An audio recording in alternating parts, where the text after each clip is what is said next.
I am Natalie, a 32-year-old financial analyst from Chicago who just got the promotion I spent 3 years earning. When my mom invited me to a small family dinner, I never expected to walk into our house and find 88 people gathered around a banner reading, "Welcome Baby Emily."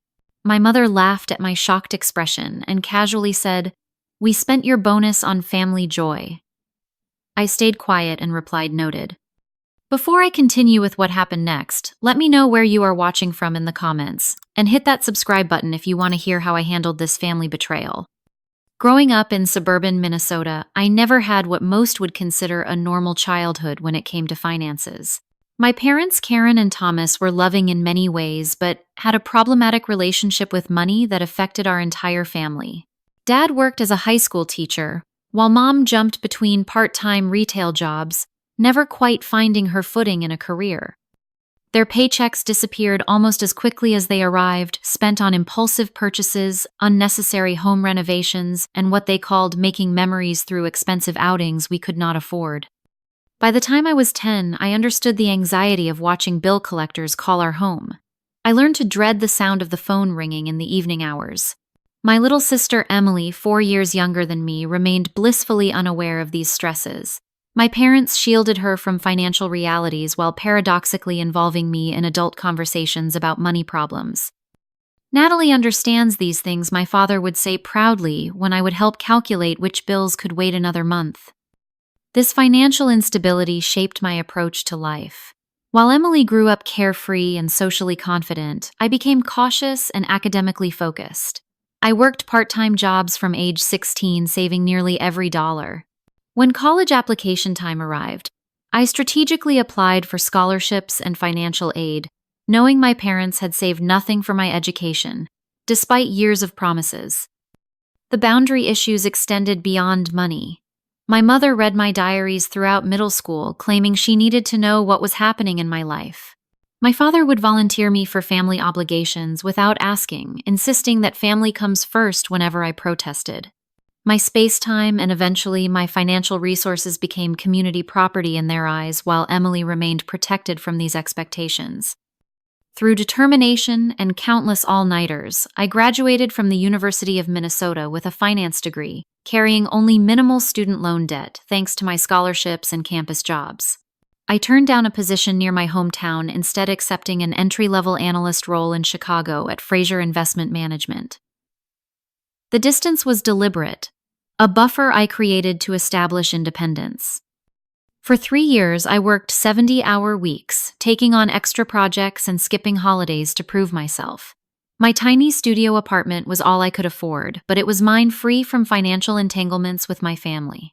I called home, weekly visited for major holidays, and sent gifts for birthdays and Christmas. From the outside, we looked like a normal, functional family, but I maintained careful boundaries, especially around money. My promotion to senior analyst came after I successfully led a complex portfolio restructuring that saved a major client millions. The $15,600 bonus represented more than just professional recognition. It was my first real financial cushion money I planned to use for a down payment on a small condo. 6 months before my promotion, my father had experienced a health scare, a minor heart attack that required surgery. During this crisis, my mother had been overwhelmed with managing insurance forms and hospital bills. In a moment of compassion, I had given her temporary access to my checking account to help her manage some immediate expenses, while I coordinated with the hospital from Chicago. I had transferred $5,000 to help with costs not covered by insurance, with the clear understanding this was a one-time assistance. After my father recovered, I had asked them repeatedly to remove themselves from my account, sending step-by-step instructions, and even offering to help them do it over video chat. Each time they had reasons for delay. "The bank needs a form we cannot find. The website was down when we tried. We will do it next week when things are less hectic." Eventually, my reminders became less frequent as work consumed my attention, and I mentally added it to my to-do list for after the big client project. Last month, my sister Emily had announced her pregnancy during a family video call. At 28, she had been married to her husband James for 3 years, and this baby would be the first grandchild in our family. My parents erupted with joy, talking about nursery themes and family traditions, before Emily had even finished sharing her news. I was happy for my sister, truly, but their excessive enthusiasm highlighted the different standards we had always lived under. When I had shared my upcoming promotion, their congratulations had been perfunctory, followed quickly by questions about when I might settle down like my sister. 2 weeks after my promotion was finalized and the bonus deposited, my mother called to invite me to what she described as a small family dinner to celebrate some good news. I assumed it related to Emily's pregnancy, perhaps finding out the gender of the baby.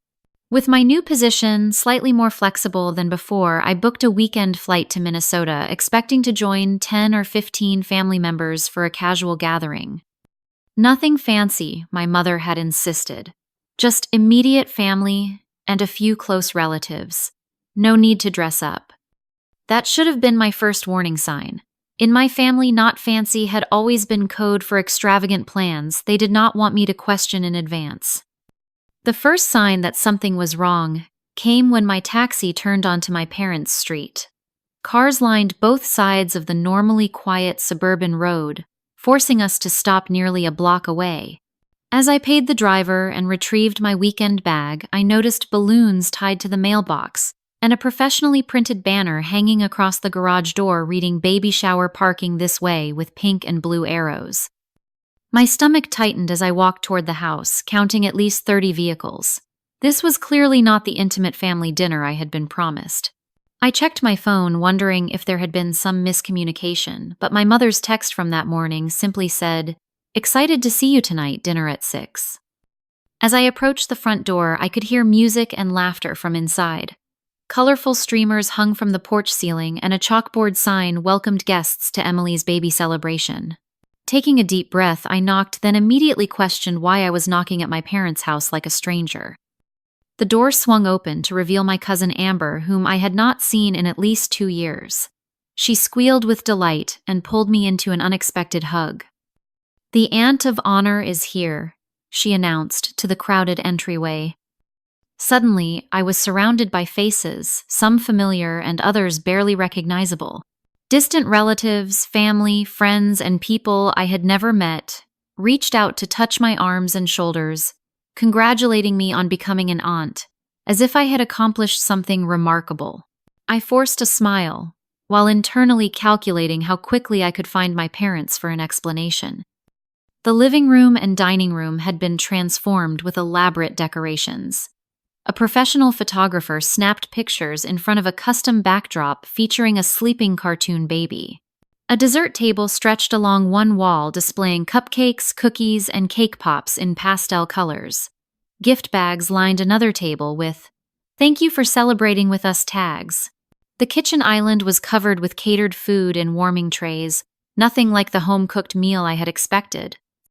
I spotted my father near the backyard door, holding court with several men I recognized as his brothers and golf buddies. He waved enthusiastically when he saw me, but made no move to approach. My sister Emily sat in a decorated chair in the center of the living room, a mommy-to-be sash across her chest, looking radiant and completely at ease with the attention. Finally, I found my mother directing a young woman who appeared to be a hired server. She brightened when she saw me and hurried over with outstretched arms. "Natalie, you made it. Isn't this wonderful?" She gestured around at the crowded room. "Everyone is so excited about the baby." "Mom," I said quietly, trying to keep the edge from my voice, "you told me this was a small family dinner. There must be almost 100 people here." She laughed dismissively. "Oh, it started that way, but you know how these things grow. Once we started planning, we realized we couldn't leave anyone out. The final count is 88 guests. Can you believe it?" I looked around at the professional setup. "This looks like it cost a fortune. How did you afford all this?" My mother's smile didn't falter as she looped her arm through mine and led me toward a quieter corner. "Well, that's part of the wonderful timing. Your bonus came through just when we needed it. Your father and I are so proud of your success. And what better way to use that money than bringing joy to the whole family?" The room seemed to tilt as her words registered. "My bonus? What are you talking about?" "The $15,600 from your promotion, sweetie. It was perfect timing. We were able to get the top baby shower planner in the Twin Cities. Everyone is talking about how beautiful everything is. My voice dropped to a whisper. You spent my entire bonus on this party without asking me. She patted my hand. Not just the party. We also put a deposit on a crib and changing table set for Emily, and we're covering the professional maternity photo shoot next month. Family comes first, Natalie. You always have your career to focus on, but this baby is a once-in-a-lifetime celebration for all of us. Before I could respond, my father appeared beside us, giving me a side hug.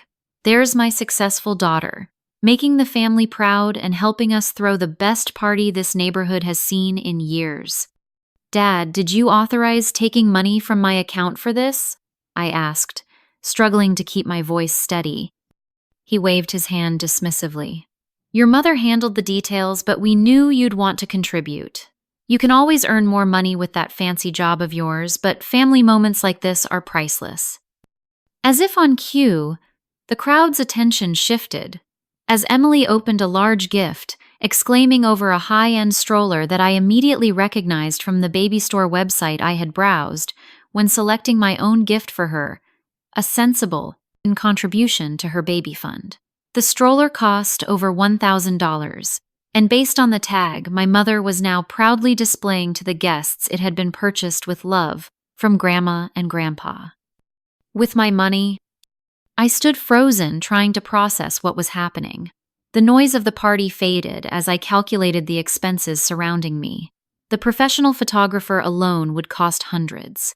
The custom desserts, catered food decorations, party favors, and expensive gifts added up to thousands more. My entire bonus meant to secure my financial future had been spent without my knowledge or consent on a single afternoon of celebration. Emily caught my eye from across the room and waved me over enthusiastically, completely unaware of the conversation I had just had with our parents. She was 7 months pregnant and glowing, her happiness evident as she patted the seat beside her. I moved toward her automatically, my mind still reeling. I'm so glad you made it, she said, hugging me awkwardly around her belly. Isn't this amazing? Mom and Dad went all out. I nodded, not trusting myself to speak without revealing my distress. Emily continued chattering about the gifts and decorations, oblivious to my internal struggle. As I sat beside her, outwardly smiling while photographed by the professional photographer my money had hired, I made a decision. I would observe and document everything today. I would calculate exactly how much had been taken and how it had been spent, and then I would ensure it never happened again. Noted, I whispered to myself, echoing my earlier response to my mother. The word now carried the weight of a promise. The next 2 hours passed, in a blur of forced socialization and internal fury. I was seated at the main table with Emily, and our parents expected to participate in elaborate baby shower games that had clearly been planned by a professional party coordinator. We played Guess the Baby Food, where blindfolded guests tasted jarred baby foods and tried to identify them. Next came Baby Bingo, with custom-printed cards featuring Emily's preferred baby items. The prizes for winners were monogrammed candles and bath sets that I estimated cost at least $30 each. Throughout the activities, I quietly observed and mentally tallied expenses. The custom-printed napkins with Welcome Baby Jackson, or Charlotte in silver foil. The professional flower arrangements on every table. The signature mocktail station with a hired bartender mixing non-alcoholic drinks. Each element represented dollars drained from my account without my consent. During a lull in the festivities, I excused myself to use the restroom and instead slipped into my father's home office. I quickly checked my bank account on my phone, confirming my suspicions. A series of large withdrawals had depleted almost the entire bonus amount over the past 10 days. The most recent transaction had been just yesterday, probably for last-minute party additions. When I returned to the living room, a group of women I barely recognized were clustered around my mother, exclaiming over photo albums. As I approached, I realized they were looking at newly printed photographs of Emily's nursery, complete with high-end furniture and custom wall treatments. The designer finished installing everything yesterday, my mother was saying proudly. We wanted to have it ready well before the baby comes. The glider alone took 8 weeks to arrive. One of the women, an older family friend, noticed me hovering at the edge of the group. Natalie, your mother was just telling us how you contributed to making your sister's nursery so beautiful. Such a generous aunt already. My mother beamed at me. Natalie's success has been such a blessing to our family. The timing of her bonus couldn't have been more perfect for getting everything ready for the baby. Something inside me snapped. May I speak with you in the kitchen, Mom? I asked, my voice tight. In the relative privacy of the kitchen, I confronted her directly. You had no right to use my money for any of this. That bonus was my money that I earned. Do you have any idea how many hours I worked for that? My mother's expression hardened slightly. Family supports family, Natalie. Your sister needs these things for her baby. $1,000 stroller, a professional party planner, custom furniture. None of those are needs, Mom. And even if they were, it wasn't your decision to make with my money. You've always been so selfish with your success, she said, her voice dropping to avoid being overheard by nearby guests. Always keeping track of dollars and cents instead of focusing on what matters. This baby is bringing our family together and you're worried about your bank account. Because it's my bank account. Money I earned and saved for my future. My father appeared in the doorway, his expression concerned as he took in our tense posture. Everything okay in here? People are starting to notice you two missing from the celebration. Did you know about all the money she took from my account? I asked him directly. He hesitated just long enough to confirm he was fully aware. Your mother handled the arrangements, but we discussed how to make this special for Emily. She's starting a family, Natalie. That's what really matters in life. So my life, my work, my goals don't matter. Just because I'm not having a baby right now? Of course they matter, my mother interjected, but your career is already established. You make good money and will earn more bonuses. Emily and James are just starting out. James makes 6 figures as an engineer, I countered. They're not struggling newlyweds who need financial rescue. The kitchen door swung open as Emily waddled in, her face flushed with excitement, until she registered the tension in the room. What's going on? They're about to start the diaper raffle drawing. My mother quickly composed her features. Nothing to worry about, sweetie. Natalie and I were just having a little disagreement about some family finances. Emily looked between us. What finances? I met her eyes directly. Mom and Dad spent my entire promotion bonus, over $15,000, on this baby shower and nursery furniture without asking me. Her eyes widened. What I thought. She turned to our parents. You told me you had been saving for this. We had been, my father said smoothly, but Natalie's bonus helped us make everything extra special. It's what family does. Emily looked uncomfortable for the first time. I had no idea. Natalie, if I had known. It's not your fault, I said quickly. You didn't know. Still, my mother cut in. Natalie is making this into a bigger issue than it needs to be. The money is spent now, and look at all the joy it has brought. 77 of our closest friends and family gathered to celebrate your baby. 88 people, I corrected coldly. You invited 88 people to spend my money. My father stepped closer, lowering his voice. That's enough, Natalie. You're being dramatic and selfish. We raised you better than this. You raised me to watch bill collectors call our house and to count coins for grocery money while you made impulsive purchases, I replied. And now you've stolen from me to maintain appearances. That's not family. That's financial abuse. The kitchen fell silent at my words. Emily's eyes filled with tears, whether from hormones or genuine distress, I couldn't tell. My mother's face flushed with anger, and my father's jaw tightened in the way it always did before he shut down a conversation. I think you should take some time to cool off, he said eventually. Maybe go upstairs until you can rejoin the party with a better attitude. I laughed incredulously. I'm 32 years old, Dad. You can't send me to my room, and I won't pretend to be happy about having my money stolen, not even for appearances. Lower your voice, my mother hissed. The guests will hear you. Maybe they should hear me, I replied, though I didn't raise my voice.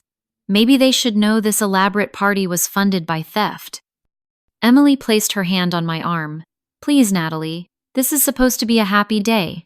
We can figure this out later. I looked at my sister at the genuine confusion and distress on her face and felt my anger deflate slightly. This wasn't her fault. She hadn't known about the source of the funding for her shower.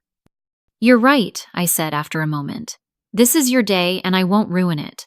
But this conversation isn't over," I added, looking directly at my parents. The rest of the afternoon passed in a blur of strained smiles and mechanical participation. I went through the motions of the remaining shower activities, helping Emily collect her mountain of gifts and thanking guests as they departed.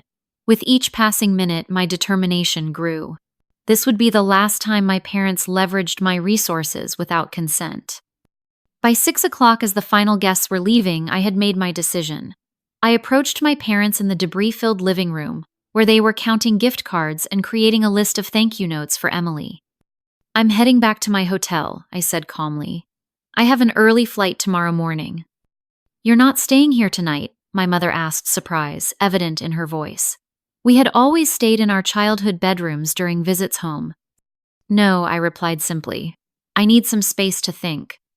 My father frowned. "You're still upset about the money after such a wonderful day?" "Yes, I'm still upset about having over $15,000 stolen from me," I confirmed. "That doesn't change because you threw a nice party with it." "Nothing was stolen," my mother insisted. "We had access to that account for emergencies." "This wasn't an emergency. This was a choice you made with my money without my knowledge or consent, and I'll be dealing with it when I get back to Chicago." I hugged Emily goodbye, whispering that I would call her tomorrow, then left, without further discussion. As I waited for my rideshare at the end of the driveway, I could see my parents through the front window already dismissing my concerns as they returned to cataloging the day's success. They had no idea what was coming next. The drive to my hotel provided much-needed solitude to process the day's events and formulate a plan. The Uber driver, sensing my mood, kept the radio on low and didn't attempt conversation beyond confirming my destination. I stared out the window at the familiar Minnesota suburbs passing by my mind, cycling through shock, anger, and finally cold determination. By the time I reached the modest chain hotel near the airport, I had outlined my approach. This wasn't just about reclaiming my bonus. It was about establishing boundaries that should have been set years ago. In my room, I ordered a simple dinner through room service and opened my laptop. First, I created a detailed document recording everything I could remember about the unauthorized transactions. Dates, amounts, and purposes were listed in a spreadsheet, along with notes about my parents' admissions regarding how they had spent the money. I estimated the baby shower alone had cost at least $8,000, based on the catering decorations, photographer, and other elements I had observed. Next, I researched banking regulations regarding unauthorized account access. While I had initially granted them access during my father's medical emergency, I had documented multiple requests for them to remove themselves from the account afterward. Their continued use of the account for non-emergency expenses without my consent constituted a clear violation of the access terms. I took screenshots of text messages and emails where I had explicitly asked them to remove their access. I also documented the specific times I had called to remind them, noting dates and the excuses they had provided for not complying.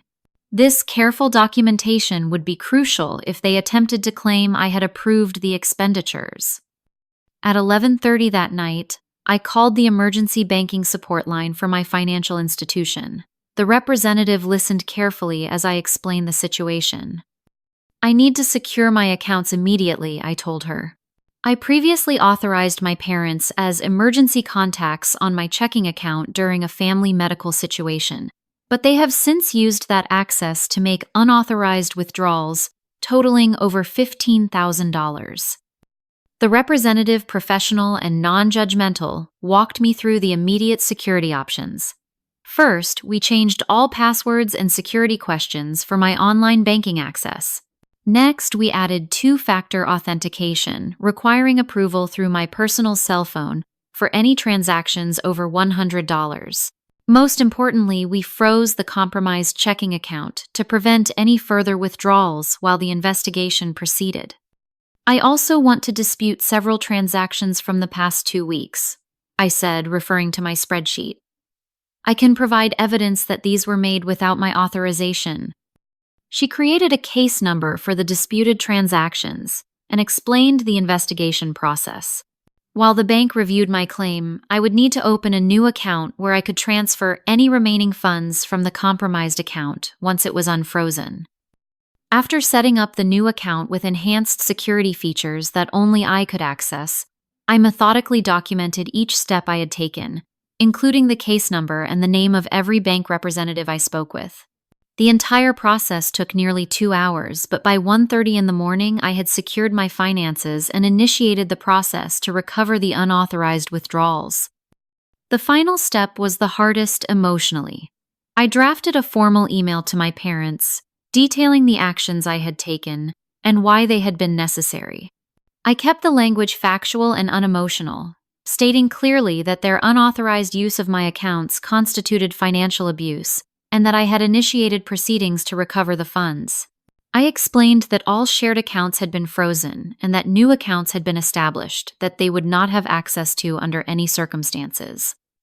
I have provided documentation to my bank showing that these transactions were made without my consent, I wrote. The bank will be investigating and reversing these charges.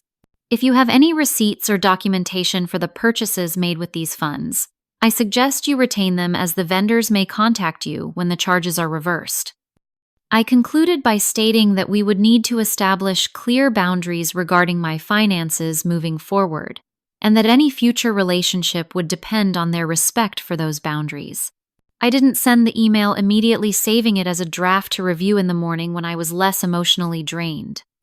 As a precaution, I also contacted a law school friend who specialized in family law, briefly explaining the situation and asking about potential legal implications. She confirmed that I was taking appropriate steps to protect myself financially and recommended documenting any future conversations with my parents about the matter. Family financial issues can get complicated quickly, she warned. Make sure you have everything in writing and don't make any statements that could be construed as having authorized these expenditures.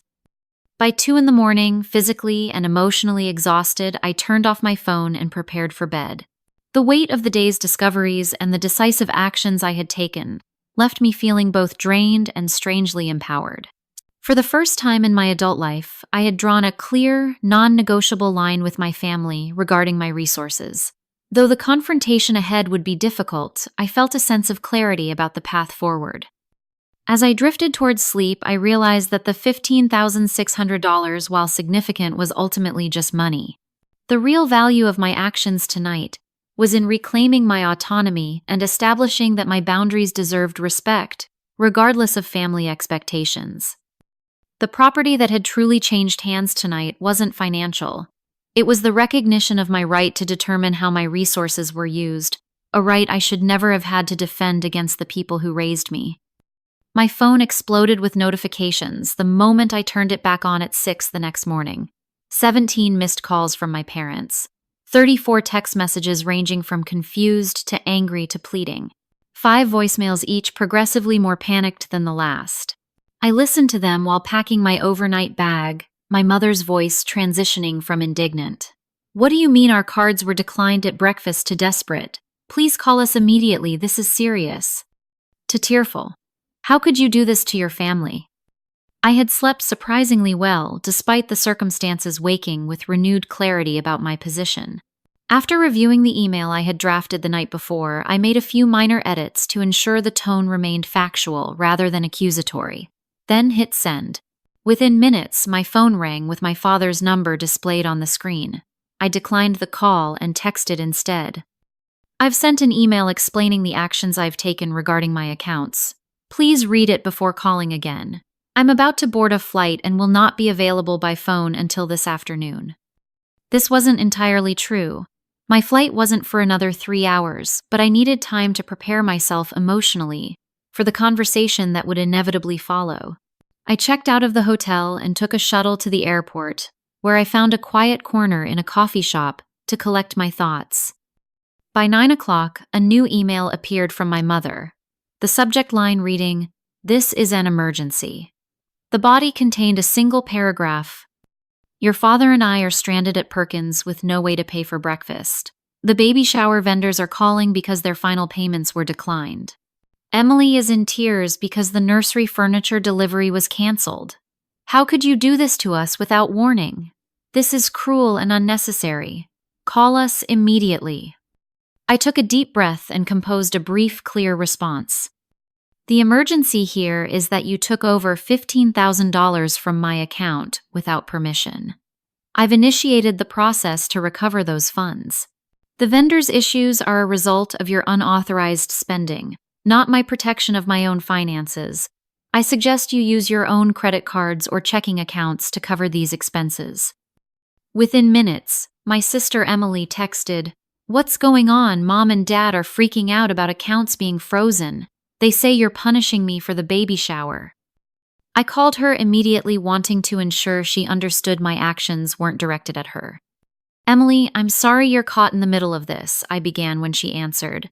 "Mom and Dad spent my entire promotion bonus without my knowledge or permission. I'm not punishing anyone, just protecting my money from further unauthorized use." "But they said you froze everything right when the nursery furniture was about to be delivered," she said, her voice small and confused. "They said you were jealous of the attention I'm getting." "That's not true," I said firmly. "I love you and I'm excited about the baby. But Mom and Dad stole from me to pay for that furniture. They had no right to use my bonus that way." "They said you gave them access to your accounts," she countered, though with less certainty. "For a medical emergency last year, yes. Not for buying baby furniture or throwing elaborate parties. I've asked them multiple times to remove themselves from my accounts, and they ignored me. This was the only way to protect what's left of my money." The line went quiet for a moment. "I had no idea," she finally said. "They told me they had been saving for the baby. If I had known they were using your bonus—" "This isn't your fault," I assured her. "You didn't know, and I'm not angry with you." "What happens now?" she asked. "Mom says the furniture company might sue them if the payment doesn't go through." "The bank will reverse the unauthorized charges," I explained. "If Mom and Dad want to keep the furniture, they'll need to pay for it themselves. I'm sorry if that affects your nursery plans, but I can't let them take advantage of me like this." After speaking with Emily, I turned my phone to airplane mode and boarded my flight back to Chicago. The 2-hour journey gave me space to reflect on the rapid escalation of events and prepare for what would likely be a difficult few days ahead. When I landed and turned my phone back on, I discovered 7 new voicemails and a flurry of text messages. Most concerning was a message from my building's security desk, informing me that my parents had arrived, demanding to be let up to my apartment. I immediately called the front desk. "This is Natalie Henderson in apartment 2104. I understand my parents are there." "Yes, Miss Henderson," the security guard confirmed. "They're quite insistent about needing to speak with you. They say it's a family emergency." "It's not an emergency," I replied firmly. "I do not want them admitted to the building. If they refuse to leave, please contact the police." "Understood, Miss Henderson." My hands shook slightly as I ended the call. The situation had escalated beyond what I had anticipated. My parents had driven over 7 hours from Minnesota to Chicago, apparently leaving immediately after receiving my email. Their willingness to make that journey without warning demonstrated just how seriously they were taking the financial consequences of their actions, if not the violation itself. By the time my taxi reached my apartment building, the security guard informed me that my parents had finally left after he threatened to call law enforcement. They had, however, left a handwritten note that he handed me as I entered the lobby. "Natalie," the note read in my mother's distinctive handwriting, "we drove all this way to resolve this misunderstanding in person. Your actions have created a crisis for our entire family. The caterer is threatening legal action for the reversed payment. Emily's nursery is now empty. Your father had to borrow money from Uncle Rob just to afford the gas to drive here. Please call us immediately so we can discuss undoing this damage. We're staying at the Holiday Inn downtown. Mom and Dad." Not once in the note did they acknowledge taking my money without permission or express remorse for violating my boundaries. The focus remained entirely on the consequences they were facing rather than the actions that had precipitated them. In my apartment, I finally allowed myself to fully process the emotional impact of the past 24 hours. I had stood up to my parents more decisively than ever before, and the backlash was intense but not unexpected. Years of enabling their behavior had created a dynamic where they felt entitled to my resources. Breaking that pattern would inevitably be painful for everyone involved. I called my friend Lisa, a colleague at the investment firm who had become a trusted confidant. As I recounted the events of the weekend, her initial shock gave way to supportive indignation. "They stole your bonus and then acted like you're the problem for protecting your money. That's gaslighting, pure and simple," she said. "You did the right thing, Natalie. Don't let them make you doubt yourself." "I don't doubt my decision," I replied, "but I didn't expect them to show up in Chicago or for things to get this messy." "They're escalating because you're changing the rules of engagement," Lisa observed.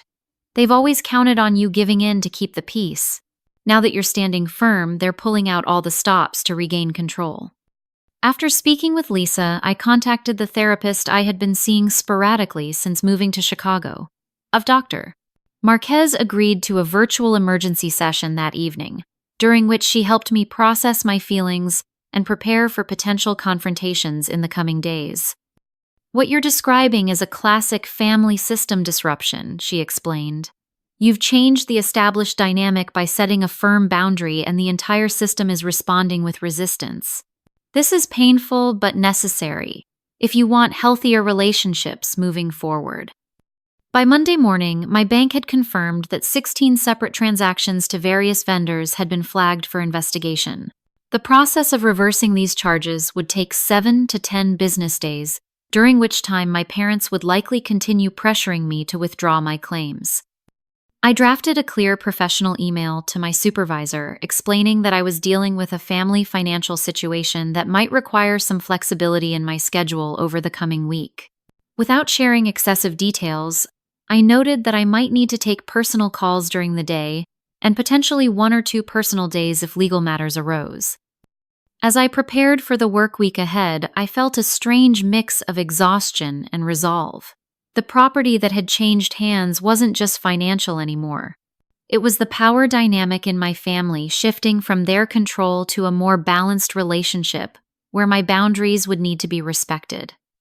The road ahead would be difficult, but for the first time in my adult life, I felt fully in control of my relationship with my parents. Whatever happened next would be on my terms, not theirs. 5 days after freezing my accounts, I sat in a private room at a neutral location, a mediation center in downtown Chicago. My parents sat across the table looking simultaneously angry and deflated. Emily and her husband James had driven down from Minnesota to join us, after Emily had insisted on being present for what she called fixing our broken family. A professional mediator, Miss Winters, whom I had hired at my own expense, completed our group. The preceding days had been a storm of escalating accusations and attempts at emotional manipulation. My parents had remained in Chicago, sending daily emails and messages alternating between guilt trips.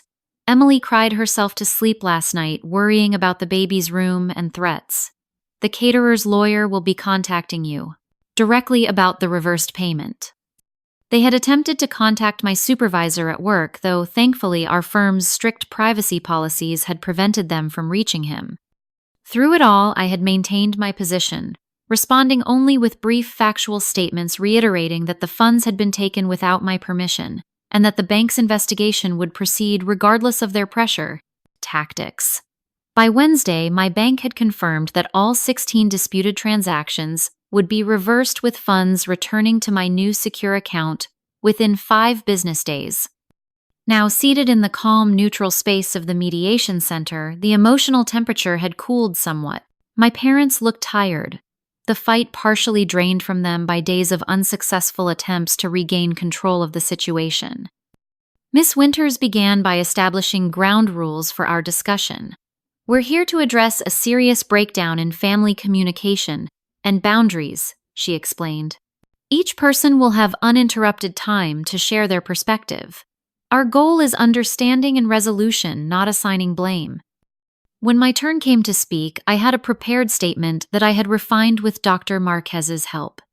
Last year, during Dad's health crisis, I granted temporary access to my checking account for emergency expenses. I began, my voice steady despite my racing heart. After the crisis passed, I asked multiple times for that access to be removed. Instead of respecting that boundary, you used that access to spend my entire promotion bonus, $15,600, without my knowledge or consent. You spent it on a baby shower I wasn't told about until I arrived, nursery furniture I never agreed to purchase, and other expenses related to Emily's pregnancy. I looked directly at my parents. This wasn't an emergency. It wasn't a misunderstanding. It was a deliberate decision to use my money without asking me. That's financial abuse, and it reflects a pattern of boundary violations that has existed throughout my adult life. My father shifted uncomfortably in his seat. That's a very harsh characterization of what happened, he said, his voice tight. We've always supported you, paid for your education. I paid for my education through scholarships and jobs, I corrected him. And supporting me as a child doesn't give you the right to take my money as an adult. My mother interjected. We had access to that account. We thought it was a shared family resource. I sent 7 emails and called 9 times asking you to remove yourselves from that account, I replied, pulling out printed copies of the emails. Here are the dates and times. Each time you had an excuse for why you couldn't do it yet. Miss Winters gently redirected the conversation. Karen and Thomas, can you help me understand why you felt it was appropriate to use Natalie's bonus for these expenses? My father cleared his throat. Family resources should support family needs. Emily is starting a family, and we wanted to make that special. Natalie has her career and makes good money. We didn't think she would miss it with her salary. Did you consider asking Natalie if she wanted to contribute to these expenses? Miss Winters asked. An uncomfortable silence followed. Finally, my mother spoke. We knew she would say no. She's always been careful with money, too careful sometimes. You mean responsible, I said quietly. I'm responsible with my money because I watched our family struggle financially my entire childhood, while you made impulsive purchases we couldn't afford. Emily, who had been listening intently, spoke up. I had no idea any of this was happening. Mom and Dad told me they had been saving for the baby. If I had known they were using Natalie's bonus without asking. We wanted to surprise everyone, my mother insisted. We wanted it to be special. At my expense, I added, literally. James, Emily's husband, who had remained quiet until now, addressed my parents directly. Karen, Thomas, Emily, and I are financially stable. We didn't need an elaborate baby shower or expensive furniture. We would have been happy with something simple that didn't put this kind of strain on the family. My father's demeanor finally began to shift from defensive to reflective. We may have gotten carried away with the planning, he admitted reluctantly. But your reaction, Natalie, freezing accounts and reversing charges without warning, created a crisis for everyone. The crisis was created when you took $15,000 without permission, I countered. My actions were to protect what was left of my money and recover what was taken. As the mediation continued, a pattern emerged in my parents' thinking. They genuinely could not understand why I considered their actions theft rather than family support. In their worldview, family resources were communal, with parents having authority to direct those resources, regardless of whose name was on the account. The breakthrough came not through my arguments, but through Emily's tears. 2 hours into the session, after hearing the full extent of the financial and boundary violations, she turned to our parents. You've always treated Natalie differently, she said, her voice breaking. You've always expected her to take care of things, to be the responsible one, while I got the support and celebrations. I never saw it clearly until now, but it's not fair. And taking her money without asking wasn't just unfair, it was wrong. My father's rigid posture finally softened. We wanted to give you the perfect start to motherhood, he said to Emily. We got caught up in that vision and made poor choices about how to fund it. That's still not an apology to Natalie, Emily pointed out. After a long moment, my father turned to me. I'm sorry we used your money without permission, he said, the words clearly difficult for him. We should have asked. My mother remained silent until Miss Winters gently prompted her. Karen, do you have anything to add? I still think family should support family. She began defensively, then paused as she saw Emily's expression fall. But we should have talked to you first, Natalie. Taking the money the way we did was wrong. It wasn't a perfect acknowledgement of the boundary violation, but it was a start. With Miss Winters' guidance, we established a framework for moving forward. My parents would attend financial counseling to address their long-standing issues with money management and boundaries. They agreed in writing to never access any of my financial accounts again under any circumstances. And we established clear communication protocols for future family financial discussions. Most importantly, they acknowledged that the reverse charges were a consequence of their actions, not mine, and agreed to handle any fallout with vendors without involving me further. As we prepared to leave the mediation center, Emily hugged me tightly. I'm so sorry this happened, she whispered. I never wanted my baby to come between us. This isn't about the baby, I assured her. This is about boundaries that should have been established long ago. And honestly, I'm glad it came to a head now, before patterns were established that would affect my relationship with my niece or nephew. She nodded, wiping away tears. James and I want you to be part of the baby's life on your terms. No expectations about financial contributions or anything else, just whatever role you want as an aunt. It was the first moment since the baby shower that I felt genuine hope for my family relationships moving forward. The confrontation had been painful but necessary, clearing the air of decades of unspoken expectations and resentments. As my parents left with Emily and James, my father paused at the door. We're going to do better, Natalie, he said quietly. It might take some time to understand all of this completely, but we're going to try. I nodded, not quite ready to offer forgiveness, but acknowledging his effort. That's all I'm asking for. Walking back to my apartment alone, I felt lighter than I had in years. The property that had changed wasn't just my money or the power dynamic in my family. It was my own sense of worth and the knowledge that I deserved to have my boundaries respected even by the people who raised me. 6 months have passed since the confrontation that transformed my family dynamics. My niece Lily was born 3 weeks after our mediation session, a healthy 7-pound, 6-ounce baby, with Emily's nose and James's calm temperament.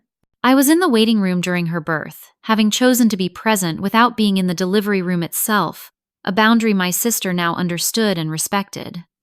The journey toward healing our family relationships has been neither quick nor linear. There have been setbacks and moments of tension, particularly in the early weeks after our confrontation. My parents initially struggled with the new boundaries, occasionally slipping into old patterns of expectation or subtle guilt trips. Each time I calmly restated my position and, if necessary, temporarily limited contact until they could respect my terms. The financial consequences of their actions provided a natural reinforcement of the new boundaries. The reverse charges led to awkward conversations with vendors and some damaged social relationships in their community. The nursery furniture was eventually repurchased at a discount through Emily and James's own funds, supplemented by a genuine gift I chose to give them for the baby. The scaled-back furniture set better, suited their actual needs rather than my parents' grandeur visions. My parents followed through on their commitment to financial counseling, attending weekly sessions with a therapist specializing in financial behavior. According to Emily, who speaks with them more frequently than I do, they've begun to recognize patterns from their own upbringings that contributed to their problematic relationship with money and boundaries. My father, particularly, has developed new insight into how his parents' Depression-era mentality created both excessive frugality in some areas and compensatory splurging in others. My own therapeutic journey has deepened as well. Working with Dr. Marquez, I've explored how being parentified as a child, forced to understand and worry about adult financial matters, shaped my approach to money and relationships. I've learned to recognize the hypervigilance I developed around financial security and the difficulty I have in allowing others to contribute to shared expenses, always fearing hidden costs or obligations. The most surprising development has been my relationship with Emily. freed from our parents' comparative dynamic that always cast me as the responsible worker and her as the socially successful daughter. We've discovered a more authentic connection as adults.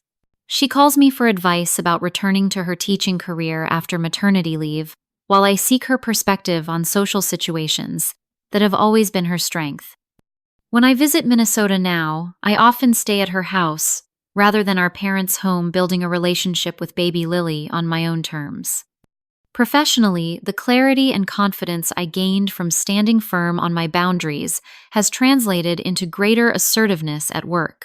3 months ago, I successfully negotiated a project leadership role that I might previously have hesitated to pursue, fearing it would create conflict with colleagues. My ability to clearly state my qualifications, without apology or excessive justification, impressed senior management, resulting in additional responsibilities and compensation. The financial security I fought to protect has grown through careful planning. The recovered bonus combined with my increased salary has allowed me to make a down payment on a small but well-located condo in Chicago. I closed on the property last month, a milestone I celebrated by hosting a small housewarming gathering with local friends, including Lisa, who has become an even closer confidant through this experience. I've also found unexpected purpose in sharing what I've learned about financial boundaries. After mentioning my experience in a women's professional development group at work, I was asked to create a lunch and learn presentation on financial independence and boundary setting. The response was overwhelming, with many attendees sharing similar experiences of family financial entanglements.